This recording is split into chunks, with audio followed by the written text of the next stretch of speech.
इस वक्त जो पेपर हम सॉल्व करेंगे ये कैम्ब्रिज IGCSE का थ्योरी का पेपर है, एक्सटेंडेड सिलेबस का, अक्टूबर-नवंबर 2023, वेरिएंट 4-3। GCSE में जो हम पेपर करते हैं उसमें हमें 1 आवर 30 मिनट्स का टाइम होता है अलाउड। यहाँ पे हमें 1 आवर 15 मिनट्स में ये पेपर कंप्लीट करना होता है। पेपर पैटर्न ऑलमोस्ट सेम है, हमने सारे क्वेश्चंस को आंसर करना है, 9.8 की वैल्यू यूज़ करनी है, टोटल मार्क्स 80 हैं। बाकी जो एक डिफरेंस आपको नज़र आएगा वो ये कि अब नॉर्मली हमारे पास आंसर्स में यूनिट्स रिटन होती हैं। इस पेपर में हमें जो भी आंसर्स लिखने होंगे कैलकुलेशन वाले, उसमें यूनिट्स हमें लिखे भी नहीं मिलेंगी, बल्कि वो आंसर स्पेस में हमने यूनिट के साथ, करेक्ट यूनिट के साथ आंसर लिखना होगा। तो क्वेश्चन नंबर 1 में लिखा हुआ है ऑयल ऑफ डेंसिटी 0.80 ग्राम पर centimetre cube is poured gently onto the surface of water of density 1.0 gram per centimeter cube. The oil and water do not mix. Describe and explain the final position of the oil relative to the water. तो हमने description लिखनी है position की, और फिर इसी तरह हमने उसको एक्सप्लेन भी करना है कि ऐसा क्यों हो रहा है। तो पहली बात ये कि हम देख सकते हैं कि जो डेंसिटी ऑफ ऑयल है वो लेसर है और डेंसिटी ऑफ वाटर ग्रेटर है।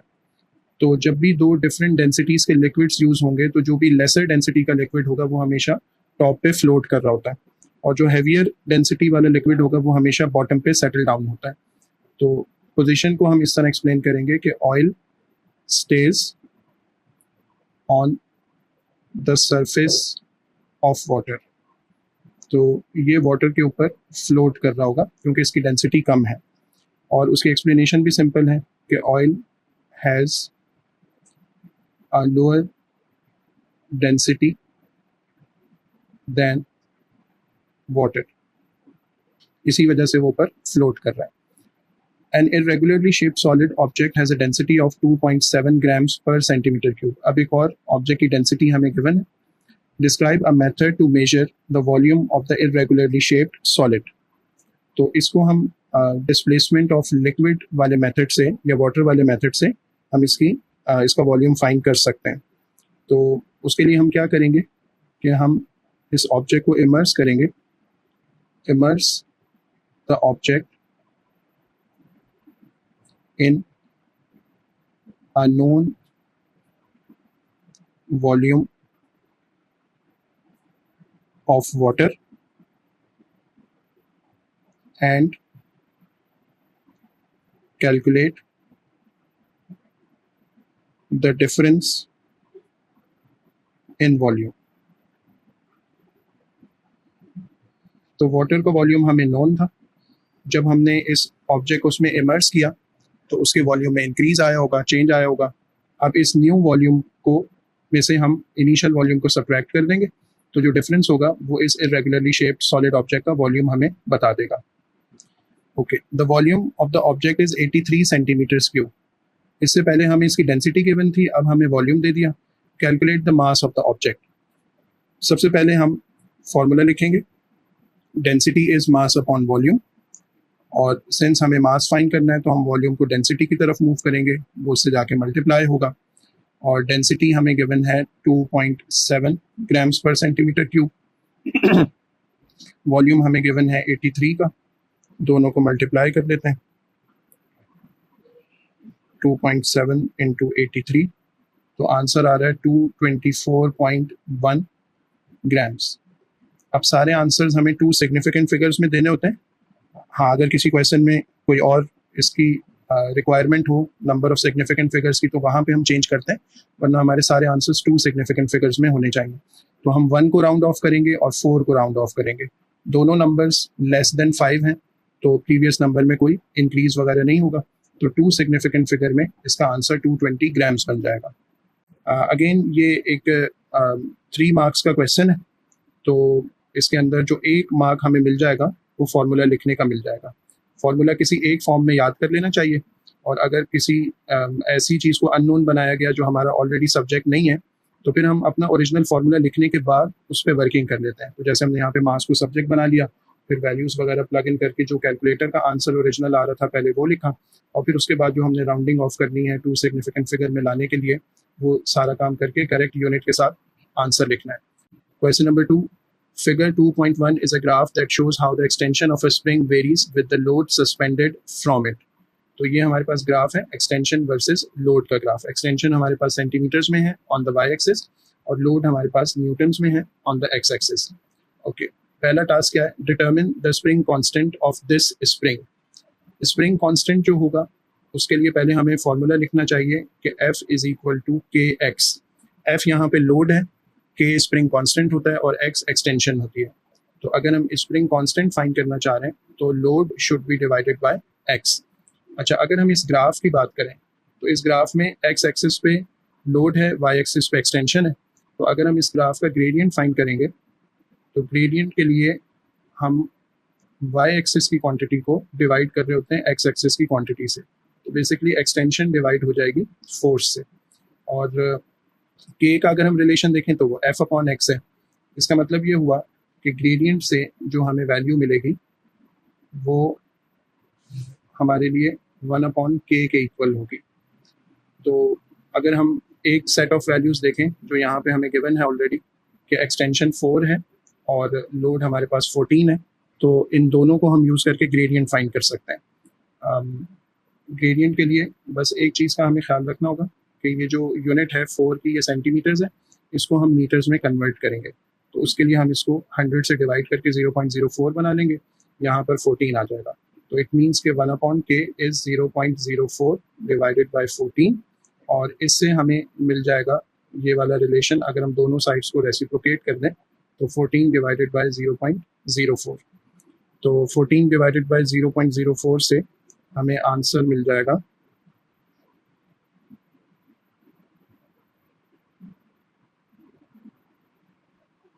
350 एग्जैक्ट आ रहा है। सो 350 न्यूटन्स पर मीटर ये हमारा आंसर है। अगर हम उसको सेंटीमीटर से मीटर में कन्वर्ट नहीं करते तो फिर हमारा आंसर न्यूटन पर सेंटीमीटर्स में आ रहा होगा। तो spring constant is equal to 350 newtons पर मीटर। ये भी 3 मार्क्स का है और इसके अंदर ये पूरी वर्किंग हम इसी तरह से शो करेंगे। On figure 2.1 mark the limit of proportionality and label this point as L. तो लिमिट ऑफ प्रोपोर्शनैलिटी वहाँ पे एंड होता है जहाँ पे हमारा ये जो ग्राफ है ये कर्व होना शुरू हो जाए। अब कर्व किस जगह से हो रहा है उसका तरीका ये होता है कि हम रूलर को इसके साथ अलाइन करके देख लेते हैं। जहाँ तक स्ट्रेट लाइन हमें मिल रही है इट मीन्स कि वहाँ तक वो डायरेक्टली प्रोपोर्शनल है, और जहाँ से वो कर्व होना शुरू हो रहा है वो पॉइंट होगा जहाँ पे लिमिट ऑफ प्रोपोर्शनैलिटी आ जाएगी। तो ये वाला पॉइंट है जहाँ से ये वाला ग्राफ कर्व होना शुरू हो रहा है, तो इसको मैं एल से लेबल कर देता हूँ। ये हमने लिमिट ऑफ प्रोपोर्शनैलिटी को लेबल कर दिया। Okay, figure 2.2 shows a car traveling at constant speed around corner A on a road. Okay, तो एक कार है, हम देख सकते हैं यहाँ पर ट्रैवलिंग कर रही है इस डायरेक्शन में। इस कॉर्नर को कॉर्नर A कहा है और ये वाला कॉर्नर कॉर्नर B है। On figure 2.2, mark an arrow the direction of the resultant force acting on the car as it travels around the corner A. तो since ये एक कर्व है करेगी तो वो सर्कुलर मोशन परफॉर्म कर रही होती है, पार्ट ऑफ द सर्कल पे मूव कर रही होती है। तो हम जो है ना इसकी जो भी मूवमेंट की डायरेक्शन है उसके परपेंडिकुलर एक एरो बना देंगे जो कि टुवर्ड्स द सेंटर हमारे पास उसकी डायरेक्शन को शो कर रहा होगा। तो यहाँ पर जो है ना हम इस तरह से इसके परपेंडिकुलर एक लाइन ड्रॉ करके इस तरह से एरो शो कर देंगे। Corner B has a smaller radius than corner A. The car travels at the same speed around the corner B as around corner A. State how the resultant force changes due to the car traveling around a corner of smaller radius. अब इसकी जो direction of movement होगी यहाँ पर वो इस तरह होगी, और जो रिजल्टेंट फोर्स इस पर अप्लाई हो रही होगी वो towards the centre of this curve होगी। जब कोई ऑब्जेक्ट एक ग्रेटर सर्कल में मूव कर रहा होता है तो उस पर लेसर फोर्स अप्लाई होती है क्योंकि उसकी डायरेक्शन रिलेटिवली लेसर चेंज हो रही होती है। इसी तरह अगर कोई ऑब्जेक्ट ग्रेटर कर्व पे मूव कर रहा हो तो उसकी डायरेक्शन ज़्यादा फ्रीक्वेंटली चेंज हो रही होती है। तो ज़्यादा चेंज इन डायरेक्शन के लिए फिर हमें फोर्स भी ज़्यादा अप्लाई करनी पड़ती है। तो 2 बातें हमें यहाँ पे लिखनी होंगी। Number 1, the direction of force is towards the center of the corner and its magnitude will increase. इसका मैग्नीट्यूड इंक्रीज हो जाएगा स्मॉलर रेडियस होने की वजह से. Question number 3. Figure 3.1 shows a boy throwing a ball at an object in a fairground. तो ये ball throw हो रही है, ये ऑब्जेक्ट है. The ball has a mass of 190 grams, travels horizontally with a constant speed of 6.9 meters per second. Calculate the momentum of the ball. Momentum को हम small p से शो करते हैं. फॉर्मूला होता है mass into velocity. मास हमें given है 190 grams. इसको अगर हम 1000 से डिवाइड कर देंगे तो ये किलोग्राम्स में कन्वर्ट हो जाएगा.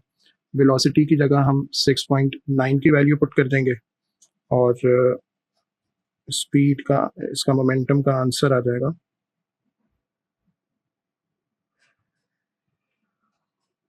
1.311 किलोग्राम्स मीटर पर सेकेंड. ये ओरिजिनल कैलकुलेटर का आंसर है.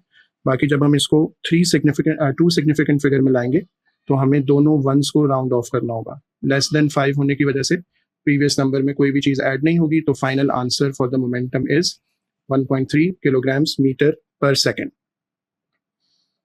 ओके, आगे चलते हैं.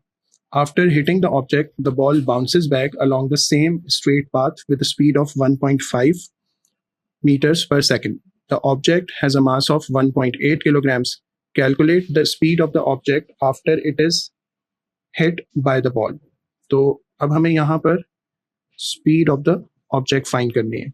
अच्छा, अब ये जो केस है इसमें ये हो रहा है कि एक ऑब्जेक्ट मूव करते हुए आ रहा है और वो इस ऑब्जेक्ट को हिट कर रहा है. So there is a collision between two objects.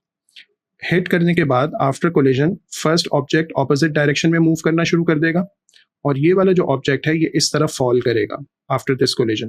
तो अब ये इस डायरेक्शन में किस स्पीड से मूव कर रहा है ये हमने फाइंड करके बताना है. अच्छा, इस केस में जो हम फॉर्मूला अप्लाई करते हैं जब दो ऑब्जेक्ट्स इस तरह कोलाइड कर रहे हों उसको हम कहते हैं principle of conservation of momentum. और principle of conservation of momentum की स्टेटमेंट ये है कि in a close system the total momentum remains conserved. या इन एन आइसोलेटेड सिस्टम और in a close system where the energy can not be transferred in and out of the system. तो ऐसे system में the total momentum before any collision between the two objects would be equal to the total momentum after their collision. तो कोई भी हम statement लिख सकते हैं, लेकिन ये कि principal of conservation of momentum की ना स्टेटमेंट हमें याद होनी चाहिए. बाकी इसकी मैथमेटिकल फॉर्म इस तरह से होती है कि पहला जो ऑब्जेक्ट होता है उसकी स्पीड, उसके मास को हम m1 कह देते हैं, सेकेंड ऑब्जेक्ट के मास को हम m2 कह देते हैं. अब ये जिस इनिशियल स्पीड से मूव कर रहा था उसको हम u1 कहेंगे. u से इनिशियल स्पीड को नोट डाउन किया जाता है और ऑब्जेक्ट के पास अगर कोई इनिशियल स्पीड थी तो वो हम u2 से नोट करेंगे. अच्छा, आफ्टर कोलिजन जो फर्स्ट ऑब्जेक्ट की स्पीड होगी वो v1 के लेटर से नोट होगी और after the collision second object की जो स्पीड होगी वो v2 से नोट डाउन हो जाएगी. तो फॉर्मूला फिर इस तरह बनेगा कि अगर मैं बिफोर कोलिजन लिखूं तो मैं यहाँ पे लिख रहा हूँ मोमेंटम बिफोर कोलिजन और ये वाला जो मोमेंटम होगा ये इक्वल होगा मोमेंटम आफ्टर कोलिजन के. सो momentum before collision, first object के पास है m1 u1 और जो सेकंड ऑब्जेक्ट है उसका मास m2 है और उसकी इनिशियल स्पीड u2 थी. अगर हम दोनों को ऐड कर देंगे तो ये दोनों का मोमेंटम बन जाएगा बिफोर कोलिजन.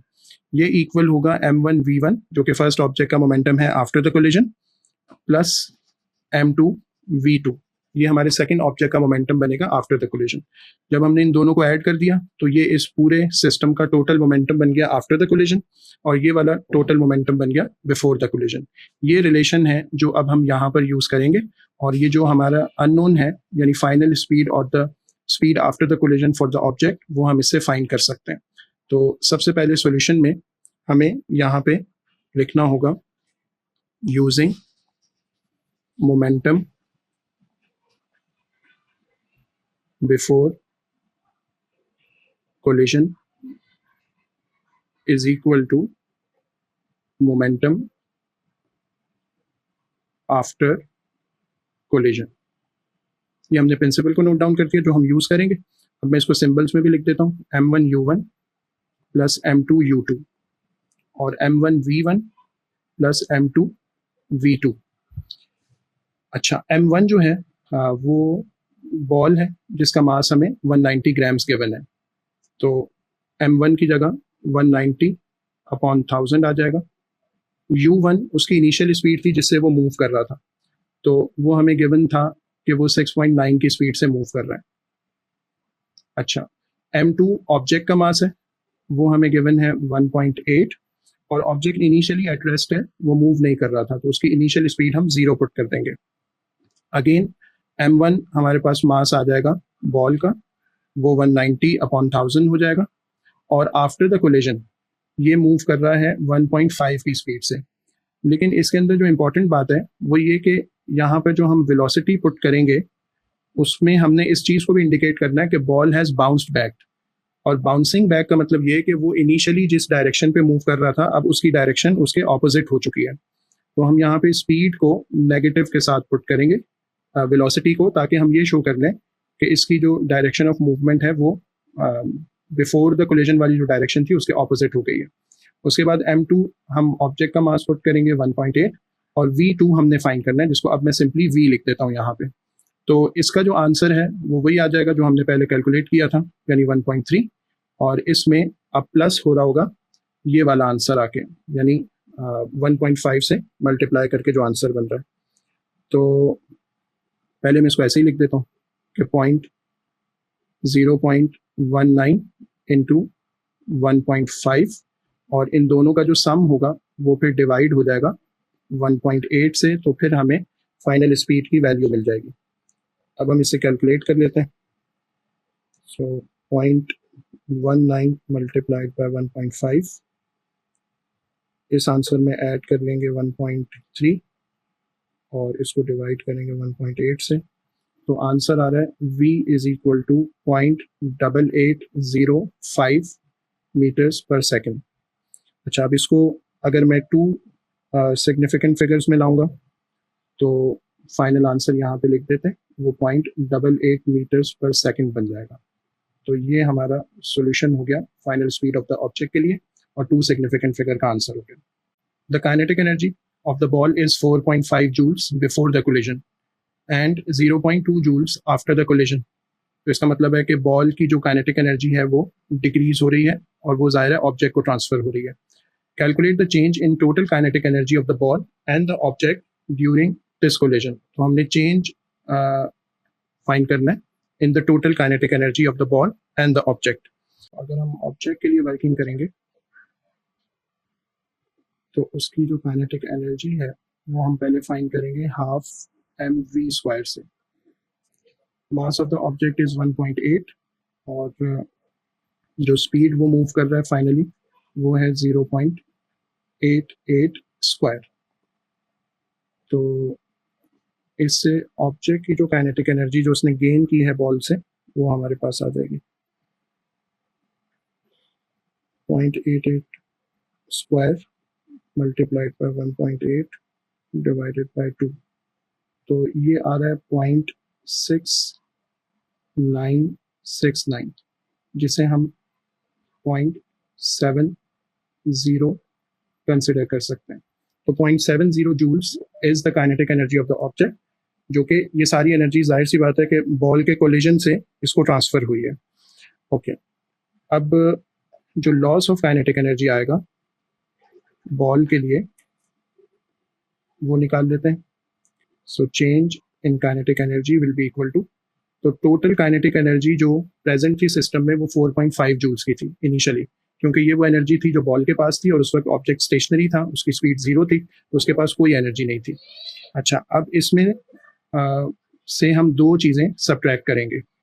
एक तो 0.2 की एनर्जी है जो बॉल के पास रिटेन्ड रही, और उसके साथ साथ हम 0.70 की जो एनर्जी है जो उसने ऑब्जेक्ट को ट्रांसफ़र की वो भी इसमें ऐड कर देंगे।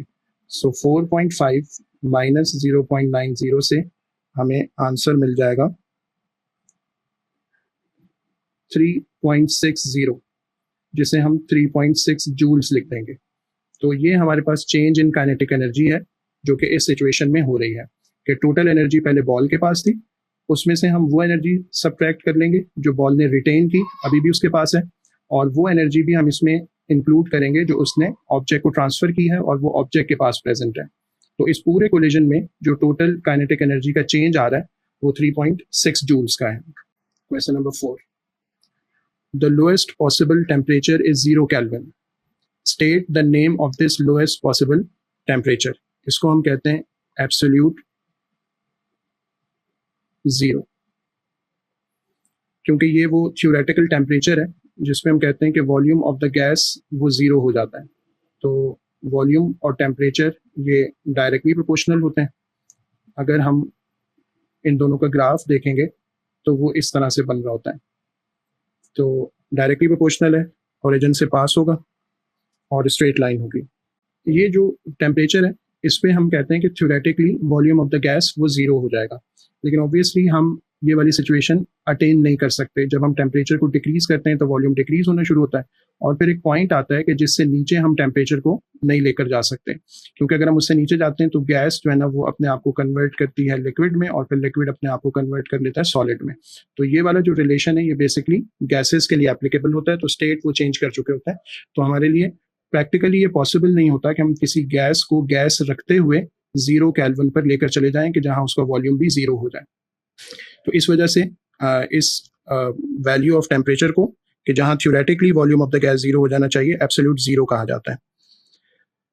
Okay, next part, nitrogen boils at 77 kelvin, calculate the boiling point of nitrogen on the Celsius scale. तो अब एक रिलेशन हमें याद रखना है, वो ये है कि temperature in degree centigrade plus 273 becomes temperature in kelvin scale. तो अगर केल्विन पे टेम्परेचर है 77 का और हमें फाइंड करना है डिग्री सेंटीग्रेड में, तो हम यहाँ पे वैल्यू पुट कर देंगे और फिर इसको दूसरी साइड पे मूव करेंगे। तो temperature in degree centigrade would be 77 minus 273, तो ये आंसर देगा minus 196 degree centigrade. So boiling point of the nitrogen in degree centigrade is minus 196। ये रिलेशन हमें अच्छी तरह से याद रखना है। ये क्वेश्चंस में थ्योरी में भी यूज हो सकता है, एमसीक्यूज वगैरह में भी यूज हो सकता है। तो सिंपल है, केल्विन के स्केल के लिए हम डिग्री सेंटीग्रेड का जो भी टेम्परेचर होता है उसमें 273 ऐड कर देते हैं, तो वो केल्विन का टेम्परेचर बन जाता है। बाकी इसमें जो भी गिवन हो उसको उसकी जगह पे रिप्लेस करके सॉल्व कर लें तो आपके पास आंसर आ जाएगा। Okay, the temperature of a fixed mass of a gas at constant volume changes from 300 to 400 kelvin. तो हम टेम्परेचर को 100 केल्विन से इंक्रीज कर रहे हैं। फिक्स्ड मास है, इसका मतलब है कि मास में कोई चेंज नहीं आएगा। कांस्टेंट वॉल्यूम है, तो इस चेंज ऑफ टेम्परेचर की वजह से जो वॉल्यूम इंक्रीज होना चाहिए वो इंक्रीज होने का वहां पे चांस नहीं है क्योंकि कंटेनर फिक्स्ड है। State and explain in terms of the particles the effect on the pressure of the gas. तो पहली बात ये कि अगर हमने टेम्परेचर इंक्रीज कर दिया है तो उससे प्रेशर ऑफ द गैस भी इंक्रीज हो जाएगा और वॉल्यूम भी इंक्रीज नहीं हो पा रहा है, वॉल्यूम कांस्टेंट है, वरना वो इंक्रीज प्रेशर से वॉल्यूम इंक्रीज करवाते और अपना इंक्रीज प्रेशर का इफेक्ट लूज कर देते। एक्सप्लेनेशन क्या लिखेंगे? पहली बात ये कि जब हमने टेम्परेचर को इंक्रीज किया है तो particles will gain energy and move faster. उनकी स्पीड इंक्रीज हो जाएगी, काइनेटिक एनर्जी इंक्रीज हो रही है, और they will collide with the walls of the container। दो बातें हम इसमें लिखेंगे, नंबर 1 more frequently और नंबर 2 with larger force या more forcefully।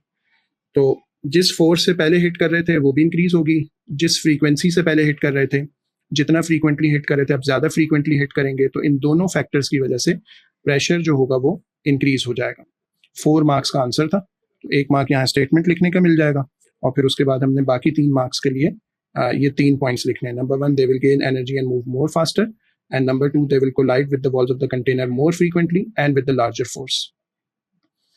Next part, a sample of gas is at a pressure of 120 kilopascals. The volume of the gas is doubled at constant temperature. Calculate the new pressure of the gas. तो P1 या initial pressure है 120 kilopascals. Initial volume को हम V consider कर लेते हैं, उसके बाद वॉल्यूम को डबल कर दिया गया तो वो 2V हो जाएगा, और इसके अगेंस्ट में अब प्रेशर कितना होगा वो हमें फाइंड करना है। प्रेशर और वॉल्यूम आपस में इन्वर्सली प्रोपोर्शनल है, तो जो दो क्वांटिटीज इन्वर्सली प्रोपोर्शनल होती हैं उनका प्रोडक्ट कांस्टेंट आता है, उससे हमारे पास रिलेशन बनता है P1V1 is equal to P2V2। So 120 multiplied by V is equal to P2 multiplied by 2V। So P2 is equal to 120 V divided by 2V, तो आंसर 60 किलो पास्कल्स आ जाएगा। तो यहाँ पे हम 60 किलो पास्कल्स भी लिख सकते हैं और 6 इंटू 10⁴ भी करके लिख सकते हैं, क्योंकि किलो का मतलब होगा ना कि 1000 आ रहा है। सो 60,000 पास्कल्स बनेगा, जिसे अगर हम स्टैंडर्ड फॉर्म में लेके जाएंगे तो वो इस तरह से बन जाएगा। तो दोनों में से कोई भी आंसर हम लिख सकते हैं, क्योंकि 60 लिखने में भी 2 सिग्निफिकेंट फिगर आ रहे हैं, बाकी किलो एक यूज हो रहा है यहाँ पे prefix of this unit जो कि 10�3 को शो कर रहा है। Question number 5. Figure 5.1 is a scale diagram of wave fronts of red light approaching a gap in a barrier. तो ये हम देख सकते हैं कि यहाँ पर एक बैरियर है और इसमें ये एक ओपनिंग है, फिर यहाँ से जो है ना ये वेव फ्रंट्स आ रहे हैं इस बैरियर की डायरेक्शन में, और दो वेव फ्रंट के इन बिटवीन जो डिस्टेंस है वो हमारी वेव की लेंथ को या वेव लेंथ को शो कर रहा है। On figure 5.1, draw 3 wave fronts after the wave has passed through the gap. तो जब ये इस गैप से पास होगी तो इसके अंदर डिफ्रैक्शन का फिनोमेना होगा, तो फिर ये जो है ना बेंड होंगी इस तरह से, और 3 हमने वेव फ्रंट्स यहाँ पे बना के बताने हैं। तो सबसे पहला वेव फ्रंट मैं इस तरह बना देता हूँ, ये फर्स्ट वन होगा। अब दूसरा वेव फ्रंट बनाते हुए बस हमें इस चीज़ का ख्याल रखना है कि जो ओरिजिनल वेवलेंथ है हम उसको मेंटेन करें, और थर्ड वाला वेव फ्रंट भी उसी डिस्टेंस पे हम बनाएंगे। तो इस तरह से वेवलेंथ को मेंटेन करते हुए हमने ये ड्रॉ करना है 3 इस तरह से curve. Okay, figure 5.2 shows the same barrier and gap. A wave of blue light approaches the barrier. On figure 5.2, draw 3 wave fronts of this wave before it approaches the barrier. It reaches the barrier. Draw 3 wave fronts after the wave passes through the gap. अच्छा, ये जो blue light है, जाहिर सी बात है कि ये जो है ना जो हमारा स्पेक्ट्रम होता है उसमें ये रेड से आगे आती है ना, तो इसकी फ्रीक्वेंसी ज़्यादा होती है और इसकी वेवलेंथ कम होती है। तो अब हम यहाँ पे इसी तरह से ना पहले तो 3 लाइन्स ड्रॉ करेंगे और उसमें हम ये शो करेंगे कि इसकी जो वेवलेंथ होगी वो लेसर होगी as compare to the red one. तो 3 इस तरह से पैरेलल लाइंस हम शो करेंगे विद डिक्रीज वेवलेंथ। अच्छा, जब ये डिफ्रैक्ट हो जाएगी तो फिर हम जो डिफ्रैक्टेड बनाएंगे उसके अंदर भी इस न्यू वेवलेंथ को मेंटेन करेंगे, तो तकरीबन न्यू वेवलेंथ के हिसाब से ये डिफ्रैक्टेड वेव्स बनेंगी। तो इस तरह एक विजिबल डिफरेंस दोनों में ना नज़र आना चाहिए। यहाँ पे हम देख रहे हैं कि वेवलेंथ ज़्यादा है और यहाँ पे वही वेवलेंथ हमने मेंटेन की है, यहाँ पे वेवलेंथ उसके मुकाबले में कम है। तो जो भी हम न्यू वैल्यू ऑफ वेवलेंथ रखेंगे, कोशिश करेंगे कि रूलर से सेम डिस्टेंस पे 3 पैरेलल लाइंस बना दें, और फिर इसी तरह इस न्यू वेवलेंथ के डिस्टेंस को हम इन कर्व्स में भी मेंटेन रखने की अंदाजे से कोशिश कर लेंगे। तो इस तरह से बस ये पूरे क्वेश्चन में जो 6 मार्क्स हैं वो ड्राइंग्स के हैं सिर्फ। यहाँ पे 3 मार्क्स ये लाइन्स बनाने के मिल जाएंगे और नेक्स्ट 3 मार्क्स भी ये पैरेलल लाइन्स और ये ड्राइंग के मिल जाएंगे। On figure 6.1, sketch the current voltage graph of a filament lamp and explain its shape. अच्छा जी, अब जो करंट वोल्टेज ग्राफ है उसमें सबसे पहले तो हमें एक्सिस को लेबल करना पड़ेगा। अब जो ग्राफ का नेम आता है ना, करंट वोल्टेज ग्राफ, इसमें जो भी सबसे पहली क्वांटिटी मेंशन्ड होती है वो हमेशा वाई एक्सिस की होती है, और जो सेकंड क्वांटिटी मेंशन्ड होती है वो हमेशा एक्स एक्सिस पे आती है। तो इसका मतलब है कि वोल्टेज आएगा ऑन द एक्स एक्सिस और स्लैश करके हम उसकी यूनिट वी लिख सकते हैं। इसी तरह करंट आएगा ऑन द वाई एक्सिस और स्लैश करके उसकी यूनिट हम एम्पेयर्स लिख देंगे। अब बात हो रही है फिलामेंट लैम्प की। फिलामेंट लैम्प का बिहेवियर ये होता है कि जैसे जैसे वोल्टेज बढ़ता है और इसका टेम्परेचर बढ़ता है तो इसमें से करंट जो है ना वो कम होना शुरू हो जाता है, क्योंकि इसकी रेजिस्टेंस बढ़ रही होती है। तो उसको हम कैसे शो करेंगे कि up to a certain point it remains a straight line. For example यहाँ तक जो है ना ये स्ट्रेट लाइन था। इसके बाद फर्दर क्या होगा कि ये कर्व करना शुरू करेगा। अच्छा, जो कर्व है जिसमें हम रेजिस्टेंस का इंक्रीज होना और करंट का डिक्रीज होना शो करना चाह रहे हैं वो हमेशा वोल्टेज एक्सिस की तरफ बेंड होता है। तो इसके बाद जो है ना ये इस तरह की बेंडिंग शो करेगा। तो इस कर्व से हम शो कर रहे हैं कि since it is bending away from the current axis तो इसकी रेजिस्टेंस बढ़ रही है और उस इंक्रीज वैल्यू ऑफ रेजिस्टेंस ने इसमें से करंट को कम कर दिया है। और जैसे जैसे वोल्टेज बढ़ेगा टेम्परेचर बढ़ेगा, टेम्परेचर के बढ़ने से इसकी रेजिस्टेंस बढ़ेगी और करंट कम हो जाएगा।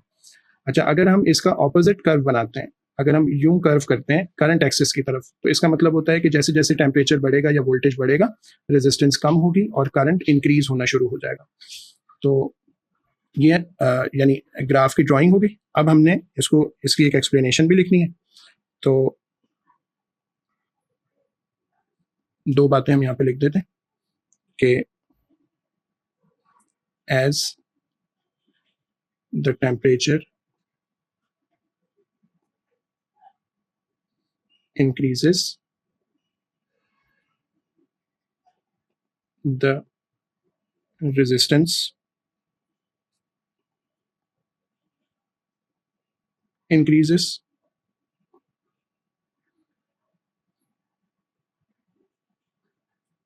and current decreases. So more voltage is required to pass the same current.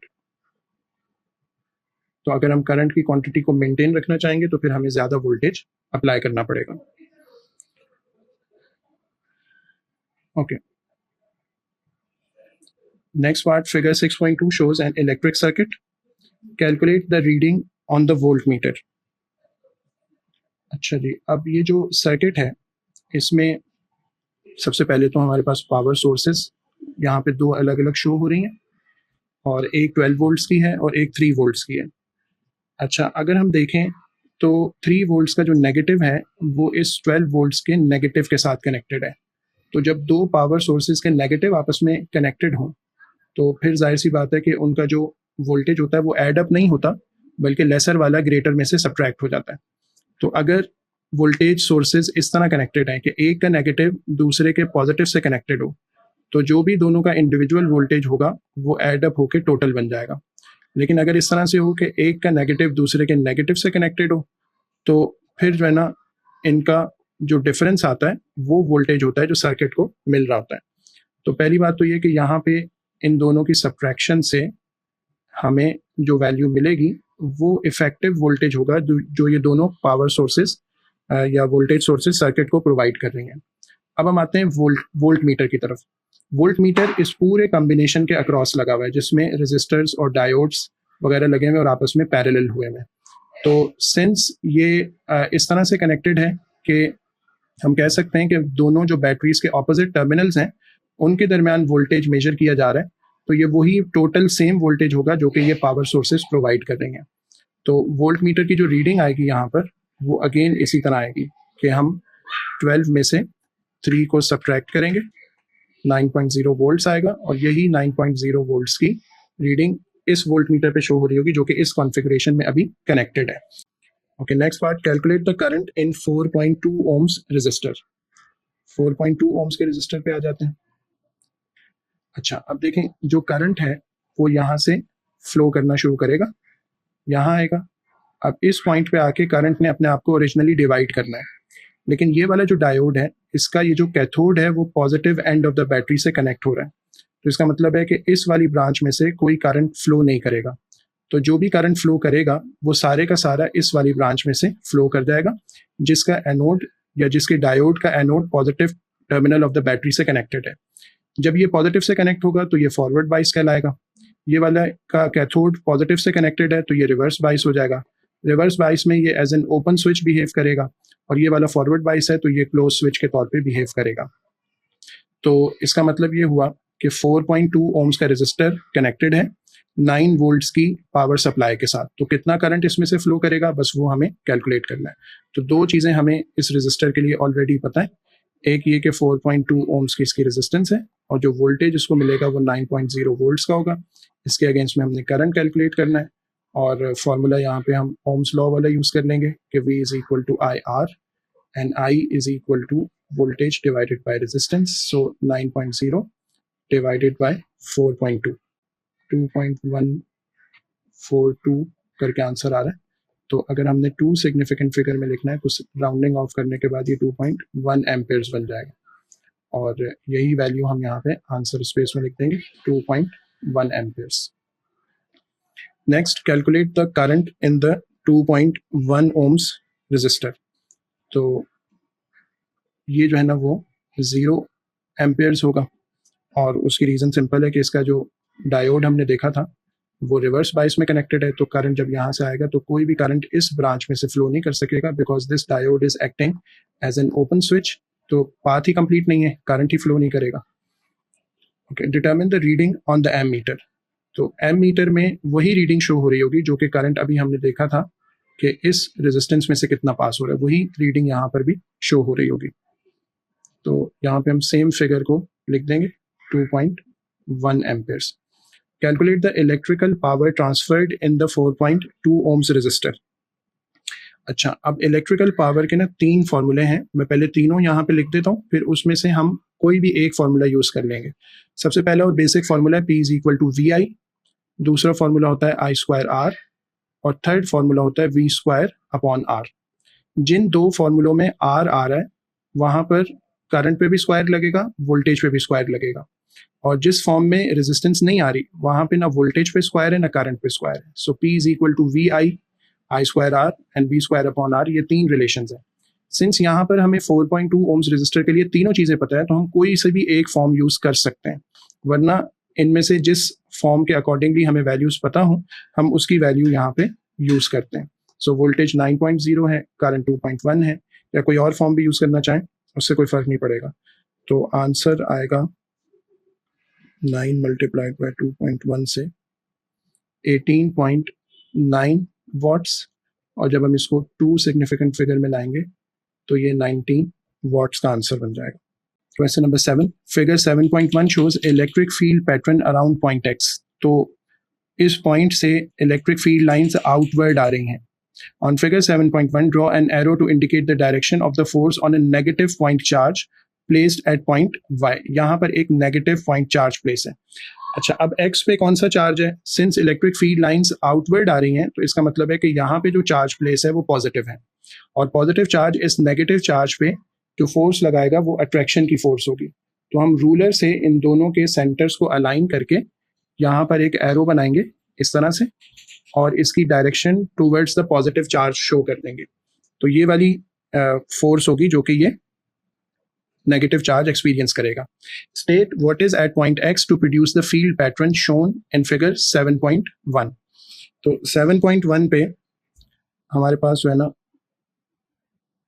एक पॉजिटिव चार्ज रखा हुआ है, a positive point charge is placed। तो सिंस ये पूरा जो चार्ज है ना वो एक डॉट से ही शो हो रहा है, तो ऐसे चार्जेस को ना हम पॉइंट चार्जेस कहते हैं। और जो इलेक्ट्रिक फील्ड लाइंस की डायरेक्शन है वो ये शो कर रही है कि ये पॉजिटिव चार्ज है। तो अगर आपने अपने आंसर में पॉजिटिव और पॉइंट ये 2 वर्ड्स यहाँ पे मेंशन कर दिए हैं तो आपको यहाँ पे 2 मार्क्स अवॉर्ड हो जाएंगे। A piece of plastic is charged positively by friction. State what charge transfer occurs during this process। तो जो चार्ज ट्रांसफर होता है ड्यूरिंग फ्रिक्शन वो नेगेटिव चार्जेस होते हैं, या हम इलेक्ट्रॉन्स कह सकते हैं। इलेक्ट्रॉन्स ट्रांसफर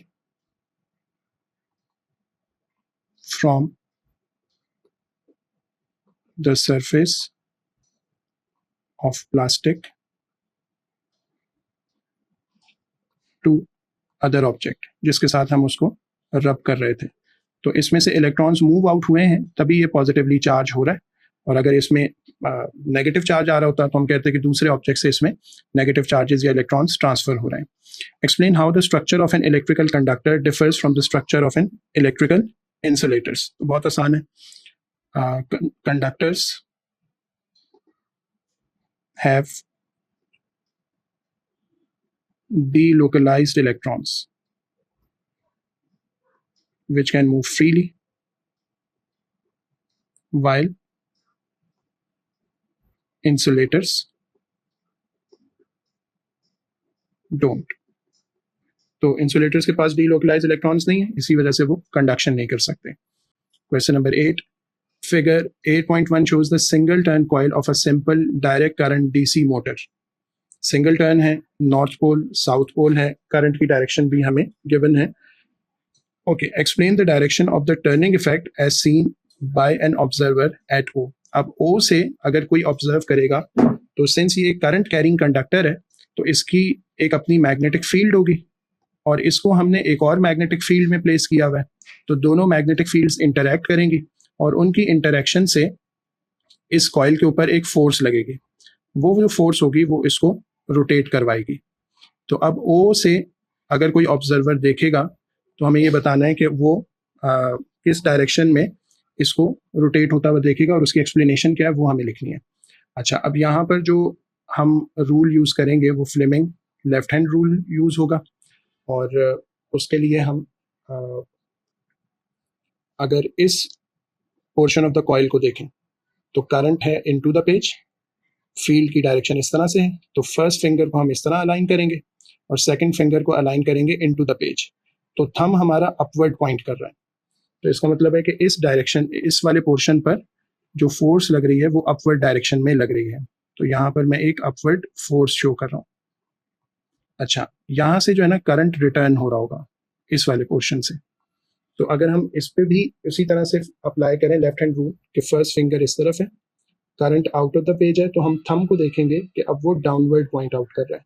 तो इसका मतलब है कि इधर वाले पोर्शन ऑफ द कॉइल पे जो फोर्स लगेगी वो डाउनवर्ड डायरेक्शन में लगेगी। अब ये जो दोनों फोर्सेज हैं, ये वाली फोर्स इस तरफ रोटेट करेगी, ये वाली फोर्स इस तरफ रोटेट करेगी, so they will behave like a couple. Two forces in opposite directions which produce same moment in an object in the same direction, they are called couple। और इनकी वजह से ये जो कॉइल है, ऑब्जर्वर अगर ओ पर है तो उसके लिहाज से ये क्लॉकवाइज मूव कर रहा है कॉइल। तो डायरेक्शन हम बताते हैं क्या होगी यहाँ पे, it will rotate in clockwise direction as the force on the left of the coil is upwards and it is downwards on the right। तो दोनों मिलकर क्लॉकवाइज डायरेक्शन में इस कॉइल को रोटेट करेंगे। Next part, the coil is replaced by otherwise identical new coil with 3 turns. अब number of turns 1 से 3 हो गए, and the same current in the coil, current की क्वांटिटी सेम है। State how the turning effect compares with the turning effect in the previous part. तो simple सी बात है, जब हम नंबर ऑफ टर्न्स इंक्रीज कर देते हैं, so turning effect now is greater, पहले से ज्यादा टर्निंग इफेक्ट हमें मिल रहा होगा। Okay, next part, a third coil is identical to the coil in part 1 except that its resistance is 3 times greater। अच्छा, कॉइल बिल्कुल वैसे ही है, लेकिन जो रेजिस्टेंस है उसकी वो उस कॉइल के कंपैरिजन में 3 टाइम्स ज़्यादा है। अब अगर रेजिस्टेंस 3 टाइम्स ग्रेटर हो जाएगी तो ऑब्वियसली जो वो करंट अलाउ करेगा वो काफ़ी कम होगा। The potential difference across the coil is same as the potential difference in part 1। तो सेम पोटेंशियल डिफरेंस पे अगर 3 टाइम्स रेजिस्टेंस कनेक्ट कर दी जाएगी तो करंट का फ्लो काफ़ी कम हो जाएगा। उससे क्या होगा, state how the turning effect compares with the turning effect in part 1। तो हम लिखेंगे कि turning effect will be lesser. तो यहाँ पे टर्निंग इफेक्ट रिड्यूस हो जाएगा क्योंकि करंट रिड्यूस हो रहा है रेजिस्टेंस के इंक्रीज होने की वजह से। Figure 8.2 is a voltage time graph showing the output of a simple alternating current AC generator at time t is equal to 0, 1, T2 and T3. Figure 8.3 is an end view of the plane of the coil of the generator at time t0 or t0. The coil is rotating clockwise. ये coil जो है ना इस तरह से rotate कर रहा है. Draw an end view of the position of the coil of the plane of the coil at time t1. Include the labels A and B. अच्छा जी, अब जब ये कॉइल वर्टिकल पोजीशन में होता है ना तो इसकी ईएमएफ इंड्यूस 0 हो जाती है। अब जब ये क्लॉकवाइज रोटेट करेगा तो जैसे जैसे ये हॉरिजॉन्टल होना शुरू होगा इसमें जो ईएमएफ इंड्यूस होगी वो भी इंक्रीज होना शुरू होगी और वो मैक्सिमम पे पहुंच जाएगी when this coil has rotated and become perfectly horizontal, जिसमें ए इस तरफ आ चुका होगा, बी यहाँ पर आ चुका होगा। तो उस वक्त हमें ये T1 वाली पोजीशन मिल जाएगी। तो मैं यहाँ पे जो है ना इस तरह से एक परफेक्टली हॉरिजॉन्टल लाइन हम ड्रॉ कर देंगे, यहाँ पे सेंटर को शो कर देंगे, इस तरफ ए और बी को लेबल कर देंगे, इसका एक मार्क है। Draw an end view of the position of the plane of the coil at time T is equal to at time T2 include the labels A and B. अच्छा जी, अब देखें यहाँ पर जो है ना वो हॉरिजॉन्टल हो गया था इस पोजीशन में ए और बी। फिर अब ये जब फर्दर रोटेट करेगा तो अब जब ये दोबारा वर्टिकल पोजीशन पे पहुंचेगा जिसमें ए बी अपनी पोजीशन को स्विच कर चुके होंगे तो उस वक्त हमारे पास ईएमएफ अगेन 0 हो जाएगी। फिर उसके बाद ये फर्दर रोटेट करेगा तो अब ये रोटेट होते हुए दोबारा हॉरिजॉन्टल होगा, ए बी इस पोजीशन में आएंगे तो अब ईएमएफ नेगेटिव मैक्सिमम हो जाएगी। फिर ये फर्दर रोटेट करेगा तो अब ये रोटेट करके जब दोबारा वर्टिकल पे पहुंचेगा तो ए बी ये वाली पोजीशन ले चुके होंगे और उस वक्त टाइम T2 अराइव हो चुका होगा। तो बेसिकली ये वाला पॉइंट हमारे बिल्कुल स्टार्टिंग पॉइंट के सिमिलर है। स्टार्टिंग पॉइंट पे जो पोजीशन थी सेम पोजीशन हमें इस पॉइंट पे भी मिल जाएगी, वही पोजीशन हमें यहाँ पे भी मिल जाएगी और फिर इसी तरह आगे जब भी ये पॉइंट आएगा सेम पोजीशन हमें मिलेगी। तो इसके लिए जो हम ड्राइंग करेंगे एक वर्टिकल लाइन ड्रॉ करेंगे, उसमें सेंटर को शो करेंगे, ए अगेन ऊपर और बी को यहाँ पे लेबल कर देंगे। Okay, last draw an end view of the position of the plane of the coil at time T3 include the labels A and B. अच्छा जी, अब T3 पर आते हैं। तो यहाँ पर जो अभी लास्ट हम पॉइंट देख रहे थे उसमें ये कॉइल इसी तरह है, फिर इस पॉइंट पे ये इस तरह हो जाएगा हॉरिजॉन्टल, फिर इस पॉइंट पे ये वर्टिकल हो चुका होगा ए बी और T3 पर ये दोबारा हॉरिजॉन्टल हो जाएगा with A on the left and B on the right. तो इस तरह से जो है ना ये वाली पोजीशन अटेन कर चुका होगा। यही हम यहाँ पे ड्रॉ कर देंगे। एक नेगेटिव मैक्सिमम की पोजीशन हमें बतानी है जिसमें एक हॉरिजॉन्टल लाइन बनेगी, सेंटर शो होगा, A on the left B on the right. तो इस तरह से हमने अगेन इसमें भी बस ड्राइंग की है अपने कॉन्सेप्ट को यूज करके और 3 मार्क्स हमें यहाँ पे मिल गए पार्ट बी के लिए। Question number 9, for each application of radioactive isotopes state and explain which type of radioactive emission is suitable and suggest an appropriate half-life for the isotope. Number 1, household smoke alarm. तो household smoke alarm के लिए हम alpha radiation को use कर सकते हैं और explanation ये कि it is not very penetrating, ज़्यादा दूर तक भी ये ट्रैवल नहीं करती है और इसकी जो हाफ लाइफ है वो अराउंड और मोर देन 10 years हो सकती है। बहुत कम हम इसमें नहीं रखते, वीक्स में या मंथ्स में नहीं हम इसको इंडिकेट करेंगे क्योंकि ये जो है ना फिर बहुत ही फ्रीक्वेंटली हमें उस रेडियो एक्टिव सब्सटेंस को ना रिप्लेस करना पड़ेगा क्योंकि उसकी एक्टिविटी बहुत ज़्यादा स्लो डाउन हो जाएगी। तो अराउंड 10 years या मोर देन 10 years एक सूटेबल हाफ लाइफ है। Measuring the thickness of aluminium strips, अब इसके लिए हम बीटा पार्टिकल्स या बीटा इमिशंस को यूज़ करते हैं और एक्सप्लेनेशन ये कि इसकी जो एब्जॉर्प्शन होती है in the metal, it depends on the thickness. जहाँ थिकनेस ज़्यादा हो जाएगी वहाँ ये एब्जॉर्ब होना शुरू हो जाएगा, जहाँ थिकनेस ऑफ द मेटल कम होगी वहाँ से ये पास ऑन हो जाएगा, और इसकी जो हाफ लाइफ है वो हम कुछ भी ले सकते हैं, अराउंड और मोर देन अ ईयर। तो बहरहाल ये कि अगर ईयर से थोड़ी कम भी होगी तो भी सही है, मंथ्स में भी चल जाएगी। हाँ, ये कि बहुत कम नहीं होनी चाहिए वरना उसको बहुत ज़्यादा फ्रीक्वेंटली रिप्लेस करना पड़ेगा। ओके, लेड 20882 पीबी इसका सिंबल है, has the highest nucleon number of the stable isotopes of lead. Explain why lead 214 is radioactive. तो हम देख सकते हैं कि इसमें 208 से ना इसका जो मास नंबर है वो 214 पे चला गया, तो इसका मतलब है कि इसके अंदर 6 न्यूट्रॉन्स इंक्रीज हो गए हैं।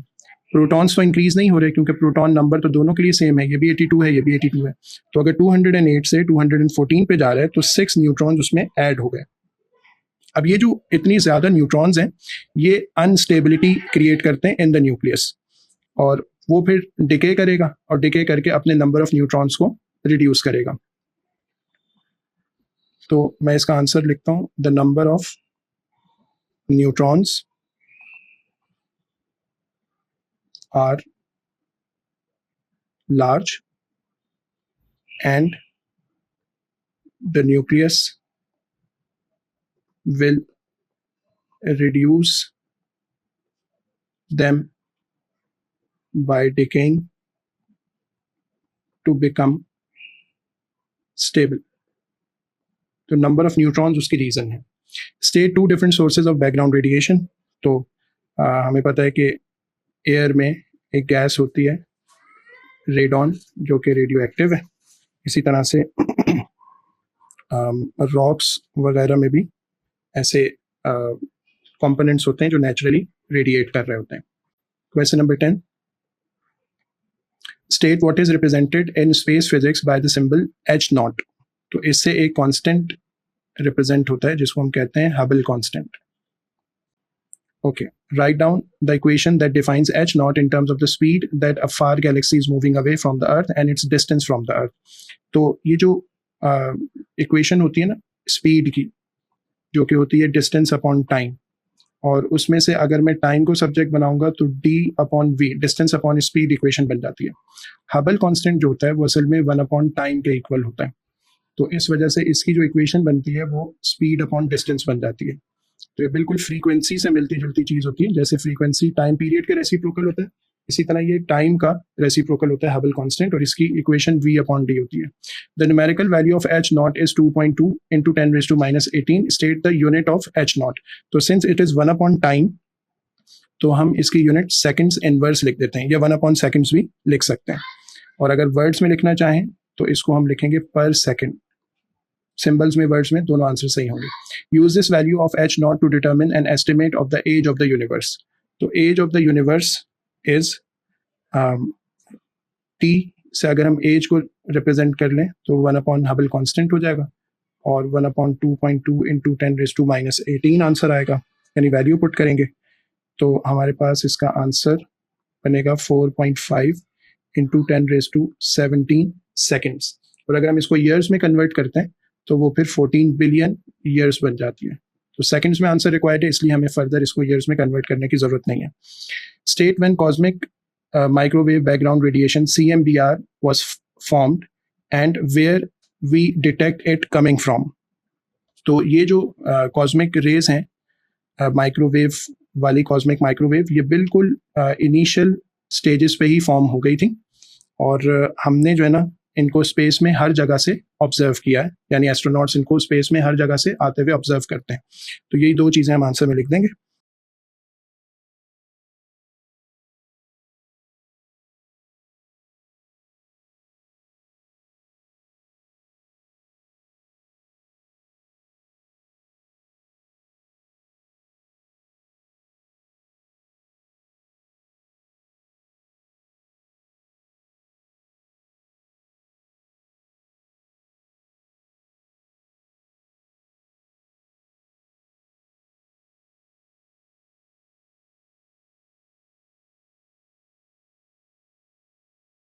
तो ये पूरा क्वेश्चन ही बेसिकली हबल कांस्टेंट के बारे में था।